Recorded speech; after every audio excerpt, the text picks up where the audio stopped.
ಮನೆ ಬೀಗ ಹಾಕಿಕೊಂಡು ಕೆಲಸಕ್ಕೆ ಹೋಗಿದ್ದ ನಿವಾಸಿಯೊಬ್ಬರ ಮನೆಗೆ ನುಗ್ಗಿ ಮನೆಯಲ್ಲಿದ್ದ ಚಿನ್ನಾಭರಣ ಹಾಗೂ ನಗದನ್ನ ಕಳವು ಮಾಡಿದ್ದ ಕಾನೂನು ಸಂಘರ್ಷಕ್ಕೊಳಗಾದ ಬಾಲಕನನ್ನ ಬಾಗಲಗುಂಟೆ ಪೊಲೀಸ್ ಠಾಣೆಯ ಪೊಲೀಸರು ಬಂಧಿಸುವಲ್ಲಿ ಯಶಸ್ವಿಯಾಗಿದ್ದಾರೆ.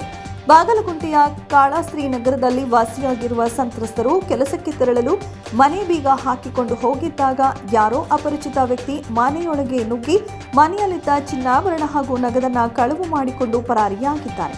ಪಕ್ಕದ ಮನೆಯವರು ಬಾಗಿಲು ತೆರೆದಿರುವುದನ್ನ ಕಂಡು ಸಂತ್ರಸ್ತ ನಿವಾಸಿಗೆ ಕರೆ ಮಾಡಿ ತಿಳಿಸಿದ್ದಾರೆ. ವಾಪಸ್ ಬಂದು ನೋಡಿದಾಗ ಮನೆಗಳು ಆಗಿರುವುದು ಗೊತ್ತಾಗಿದೆ. ಮನೆ ಕಳವಿನ ಬಗ್ಗೆ ಬಾಗಲಕುಂಟೆ ಪೊಲೀಸ್ ಠಾಣೆಗೆ ತೆರಳಿ ದೂರನ್ನ ನೀಡುತ್ತಾರೆ. ದೂರನ್ನ ಸ್ವೀಕರಿಸಿದ ಬಾಗಲಕುಂಟೆ ಪೊಲೀಸ್ ಠಾಣೆಯ ಪೊಲೀಸ್ ಇನ್ಸ್ಪೆಕ್ಟರ್ ಹನುಮಂತರಾಜ್ ಆರೋಪಿಯ ಬಂಧನಕ್ಕೆ ತಂಡವೊಂದನ್ನು ರಚಿಸಿ ಫೀಲ್ಡ್ಗೆ ಇಳಿಸುತ್ತಾರೆ.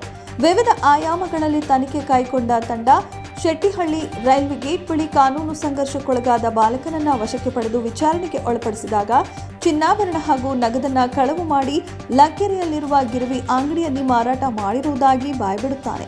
ಬಂಧಿತ ಆರೋಪಿಯಿಂದ 2,50,000 ರೂಪಾಯಿ ಮೌಲ್ಯದ 40 ಗ್ರಾಂ ಚಿನ್ನಾಭರಣವನ್ನ ಬಾಗಲಗುಂಟೆ ಪೊಲೀಸ್ ಠಾಣೆಯ ಪೊಲೀಸರು ವಶಪಡಿಸಿಕೊಂಡು ಕಾನೂನು ಸಂಘರ್ಷಕ್ಕೊಳಗಾದ ಬಾಲಕರನ್ನ ಮಡಿವಾಳದ ಬಾಲ ನ್ಯಾಯಾಲಯಕ್ಕೆ ಒಪ್ಪಿಸಿದ್ದಾರೆ. ಬಾಗಲಗುಂಟೆ ಪೊಲೀಸ್ ಠಾಣೆಯವರು ಕೂಡ ಕಾನೂನು ಸಂಘರ್ಷಕ್ಕೊಳಗಾದ ಅಂದರೆ ಜುವೆನೈಲ್ನಿಂದ ಆಗಿರ್ತಕ್ಕಂಥ ಒಂದು ಕಳ್ಳಕಳವು ಪ್ರಕರಣವನ್ನು ಪತ್ತೆ ಹಚ್ಚಿ 40 ಗ್ರಾಂ ಚಿನ್ನಾಭರಣವನ್ನು ವಶಪಡಿಸಿಕೊಂಡಿದ್ದಾರೆ. ಒಟ್ಟು ಮೌಲ್ಯ ಸುಮಾರು 2.5 ಲಕ್ಷ ಆಗಬಹುದು ಅಂತ ಹೇಳಿ ಅಂದಾಜಿಸಲಾಗಿದೆ. ಇದು ಕೂಡ ಡಿಸೆಂಬರ್ನಲ್ಲಿ ಆಗಿರ್ತಕ್ಕಂತಹ ಪ್ರಕರಣ. ಪೊಲೀಸರು ಸ್ವಲ್ಪ ಕ್ಷಿಪ್ರವಾಗಿ ತನಿಖೆಯನ್ನು ಕೈಗೊಂಡು ಜನವರಿ 6ನೇ ತಾರೀಕಿನಂದು ಈ ಬಾಲಕನನ್ನು ಪತ್ತೆ ಹಚ್ಚಿ ಆತನನ್ನು ಬಂಧಿಸುವಲ್ಲಿ ಯಶಸ್ವಿಯಾಗಿರ್ತಾರೆ ಮತ್ತು ಈ ಏನು ಪ್ರಾಪರ್ಟಿ ಹೋಗಿತ್ತು ಅದನ್ನು ಆತನಿಂದ ರಿಕವರಿ ಮಾಡಿಕೊಳ್ಳುವಲ್ಲಿಯೂ ಕೂಡ ಯಶಸ್ವಿಯಾಗಿರ್ತಾರೆ. ಆರೋಪಿ ಬೆಂಗಳೂರಿನವನೇ ಆಗಿದ್ದು 17 ವರ್ಷದ ಕಾನೂನು ಸಂಘರ್ಷಕ್ಕೆ ಒಳಗಾಗಿರ್ತಕ್ಕಂತಹ ಓರ್ವ ಬಾಲಕ.